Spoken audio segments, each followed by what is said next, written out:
Good evening and welcome to Netzach Yisrael's daily Kitzur Shulchan Aruch. Tonight we're going to learn Siman Memvav, Hilchos Machalas Asuras, Avoy Memvav Seifim. The halachas of forbidden foods contains 46 seifim, and tonight we're going to learn 1 through 13. Seif Aleph. Damanim to bebeitzim osa. Blood that is found in eggs is forbidden to eat. And sometimes that will make the whole egg forbidden to eat. And therefore, when one is preparing a food that contains eggs, one must check the eggs. Seif base. Dam dogim mutter. The blood of fish is permissible to eat. However, if one gathered the fish blood together in a container, like a drink, then it's forbidden because of maris ayin. It means people will come to think that this is something that's permissible to eat, or that it's regular blood, which is allowed when one is eating regular blood. Therefore, if it's recognizable and it's clear to everyone else that this is fish blood as opposed to animal or blood from a bird, for example, it's got some scales floating in it, then it's permissible. Seif Gimel. If one is biting into a hard bread or something like that, and a bit of blood comes out from one's gums onto the loaf, one needs to cut off that little bit of bread that has the blood on and to throw it away. Discard it. However, the blood that is in between one's teeth, one can suck out during the weekday. Since it's not come out, but not on Shabbos, as I'll explain in Siman Pei, in Siman 80, Seif 54. Seif Dalad.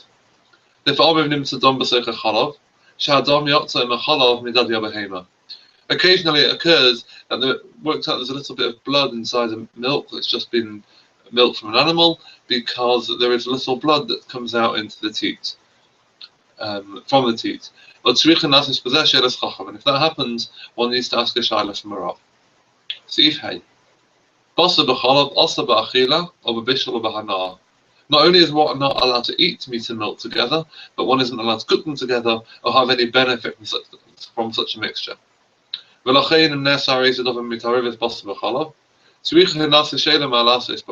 Therefore, if a mixture of meat and milk became prohibited, then one needs to ask a shayla from a rav what to do with it, because at times it would be prohibited to have any benefit from it, and sometimes it wouldn't be prohibited to have any benefit from it. It would make a difference. For example, if we're talking about actual food, or if we're talking about, for example, a pot which had become problematic and there would be something to do, one would be able to castrate it at times. Seif Vav. Two Jewish people who recognize each other. Even if they're particular about each other, that means they're not exactly best of friends.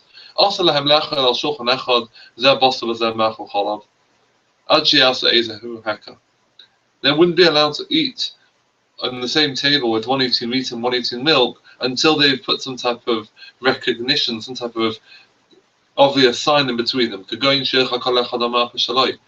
example, each one is eating on his own placemat. One places something unusual, something that would not normally be on the table, one places that on the table between them. And they must be particular not to drink from the same cup, because a little bit of food might get stuck onto the kli, and one might be sharing a little meat and milk that way. Seif Zayin. Likewise, one needs to be really careful not to eat from the same loaf when one's eating meat and one's eating milk. Likewise,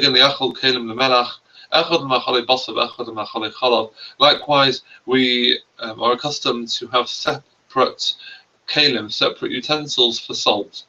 We're specifically not talking about a salt cellar that one pours from, but a salt dish that one might dip into. One should have separate meat and milk ones. Because at times people dip into the salt and there would be some crumbs, there would be some leftover meat inside the salt dish.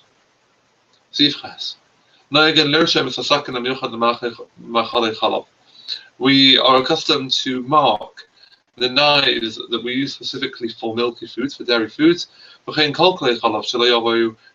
likewise all milk utensils, in order that one shouldn't come to accidentally swap them around. If one ate meat, or even any type of dish that was meaty, one shouldn't eat any type of dairy dishes until one has waited at least 6 hours.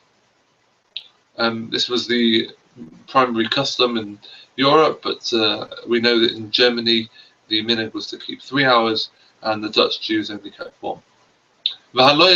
Someone who chews meat to break it down for a child also needs to wait, even if they don't believe they've swallowed any of the meat. And even if one waited the 6 hours, if one finds meat stuck between one's teeth, one needs to remove it. But one doesn't need to wait a further 6 hours. But rather one must clean his teeth and wash his mouth out. That means he should eat a little bread, in other words, eat something that will properly get in between his teeth, as well as he should clean his mouth. He should also rinse his mouth out with water or any other liquid. Seafood. If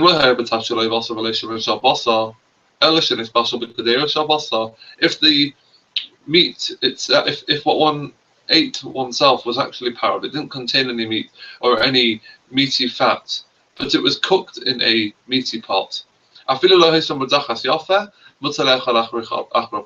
Even if the pot wasn't cleaned particularly well, one still can't eat dairy foods afterwards. Seafood Aleph.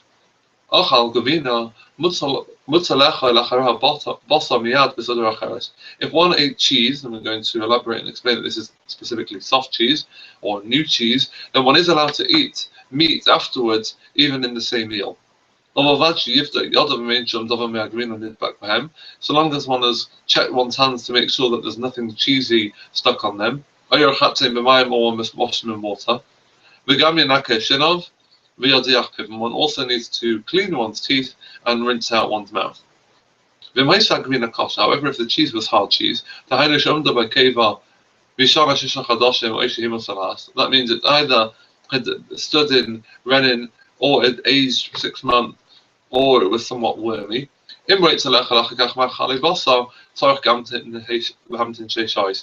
one wants to eat meat afterwards, one needs to wait 6 hours, just as one does between eating meat and milk. Seafood base. One who has eaten soft cheese and now wants to eat meat, one needs to clean from the table any remnants of bread that one ate with the cheese. One mustn't use the same placemat or tablecloth that one used for cheese to eat meat. Similarly the other way around. After eating meat, one needs to clean the table. One also mustn't use a meaty knife to cut the bread to eat with cheese. And likewise the other way around, using a milky knife to cut bread to eat with meat. And even if the knife is clean. And in extreme circumstances, for example, one's traveling and doesn't have many utensils with them, one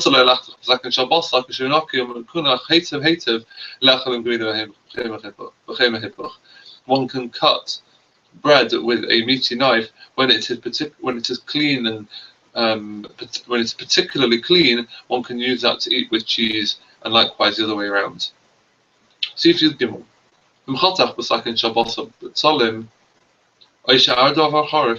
If one used a meaty knife to cut onions or other sharp foods, and